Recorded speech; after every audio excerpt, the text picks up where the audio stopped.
Hello, my name is Ellie. I will read this short story called The Lion and the Mouse, written by Aesop. A lion was sleeping in the sun.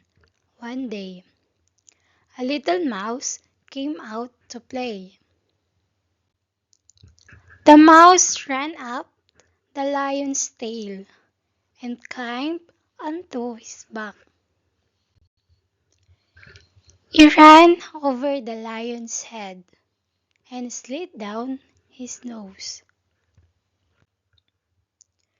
The lion woke up with a loud roar. "Who woke me up?" he said. The lion caught the mouse with his big paw. "I'm sorry," said the mouse. "Please let me go. I will help you one day." The lion laughed. "You're so small. How could you help me?" But the lion let the mouse go. A few days later, the lion was caught in a hunter's net. He roared loudly. The mouse heard him and ran to help. The mouse showed the ropes and set the lion free. "You were right," said the lion. "Even a little mouse can help a big lion."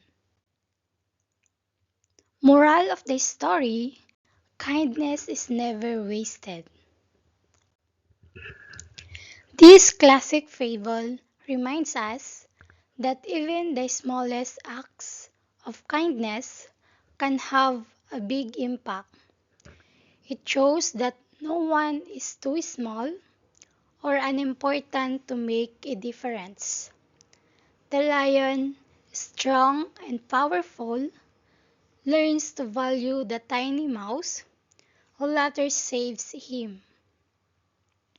It teaches us not to underestimate others, and that helping one another creates trust and respect.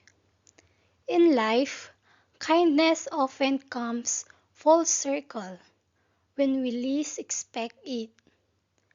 This story encourages humility, compassion, and the belief that everyone, no matter their size or strength, has something meaningful to offer.